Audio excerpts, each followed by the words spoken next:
नमस्कार, आप देख रहे हैं मोक्ष चैनल, जहां पर मैं प्रिया पांडे आप सभी का एक बार फिर से आपके चैनल मोक्ष में स्वागत करती हूं। और आज के इस खास वीडियो में हम बात करने जा रहे हैं कि क्या हिंदू धर्म में पशु बलि देना पाप है या पुण्य। आपने अक्सर पशु बलि देते हुए देखा होगा और कई लोग बड़े ही शौक से इसे करते हैं, लेकिन क्या हिंदू धर्म में ये सही है या गलत? आइए आज इसी पर चर्चा करते हैं। दोस्तों, संसार के सभी धर्मों में जीव हिंसा या फिर पशु बलि को महापाप माना गया है।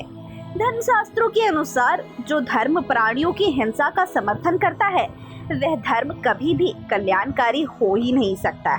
ऐसा माना गया है कि आदिकाल में धर्म की रचना संसार में शांति और सद्भाव को बढ़ाने के उद्देश्य से की गई थी। यदि धर्म का उद्देश्य यह न होता तो इसकी इस संसार में आवश्यकता ही न रहती।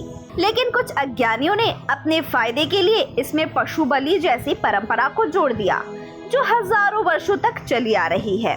लेकिन अब यहाँ ये सवाल उठता है कि क्या हिंदू धर्म में पशु बलि देना परंपरा की देन है या फिर हिंदू धर्म ग्रंथ में पशु बलि को जघन्य अपराध माना गया है। चलिए आपको बताते हैं कि आखिर क्या है पाप और क्या है पुण्य।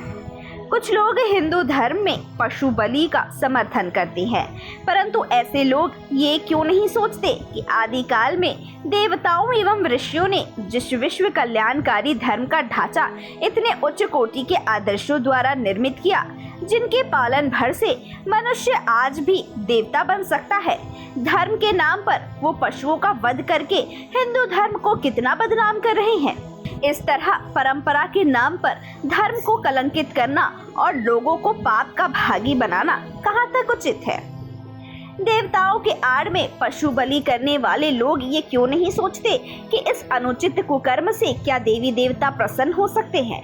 यदि वो ऐसा नहीं सोचते तो वे ये मान ले कि वो खुद के साथ साथ दूसरों को भी अंधविश्वास की पराकाष्ठा तक पहुंचाने में मदद कर रहे हैं।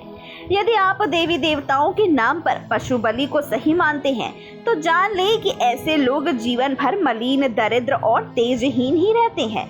ऐसे लोग कभी फलते फूलते और सुख शांति संपन्न नहीं पाए जाते। इतना ही नहीं, निर्दोष जीवों की हत्या के पाप के कारण उनके परिवार के सदस्य अधिकतर रोग, शोक और दुख दरिद्रता से घिरे ही रहते हैं। हिंदू धर्म में ज्यादातर लोग देवी काली के मंदिरों में अथवा भैरव के मठों पर पशु बलि देने का काम करते हैं और ऐसे लोग ये सोचते हैं कि माता काली पशुओं का मांस खाकर अथवा उनका खून पीकर प्रसन्न हो जाती हैं। लेकिन वो ये क्यों भूल जाते हैं कि परमात्मा की आधार शक्ति और संसार के जीवों को उत्पन्न और पालन करने वाली माता क्या अपनी ही संतानों का रक्त मांस पी खा सकती हैं? क्योंकि माता तो माता ही होती है।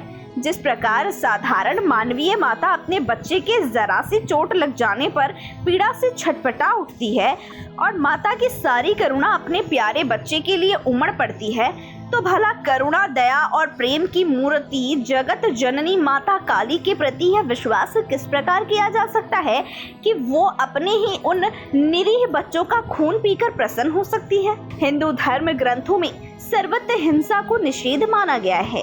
वेदों से लेकर पुराणों तक में कहीं भी पशु बलि का समर्थन नहीं मिलता। हिंदू धर्म ग्रंथों के अनुसार यदि कोई व्यक्ति देव यज्ञ, पितृ श्राद्ध और अन्य कल्याणकारी कार्यों में जीव हिंसा करता है तो सीधा वह नरक में जाता है।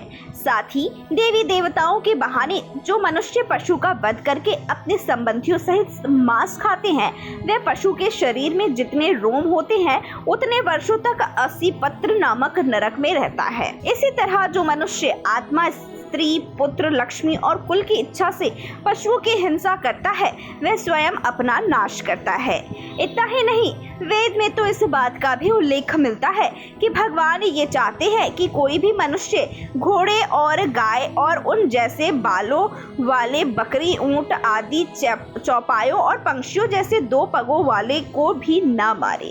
इसी प्रकार महाभारत पुराण के शांति पर्व में यज्ञादिक शुभ कर्मों में पशु हिंसा का निषेध करते हुए बलि देने वालों की निंदा की गई है। दोस्तों, भगवान श्री कृष्ण के अनुसार भी जो मनुष्य यज्ञ वृक्ष भूमि के उद्देश्य से पशु का वध करके उनका मांस खाते हैं, वे धर्म के अनुसार किसी भी दृष्टिकोण से प्रशंसनीय नहीं होते हैं। ऐसे लोगों को पृथ्वी का सबसे महापापी जीव कहा गया है, क्योंकि जानवर तो पशु बुद्धि होने के कारण एक दूसरे को मारकर खाते हैं, लेकिन मानवों में तो करुणा, दया और प्रेम का भाव पाया जाता है, और इसी वजह से तो मनुष्य पृथ्वी लोक के बाकी प्राणियों से अलग है। फिर यदि हम भी जानवरों की तरह ही दूसरे जीवों को मारकर खाने लगे तो हम में और जानवरों में क्या अंतर रह जाएगा। इसीलिए अगर आप भी पशु बलि का समर्थन करते हैं तो उसे छोड़ दें, क्योंकि धर्म शास्त्रों में पशु बलि का कहीं भी उल्लेख नहीं किया गया है। कुछ अल्पज्ञानियों के कारण सदियों से इस परंपरा को हमारा धर्म ढोता आ रहा है। यदि आपको हमारी ये खास वीडियो पसंद आई हो तो इसे लाइक, कमेंट, शेयर करके जरूर बताइएगा।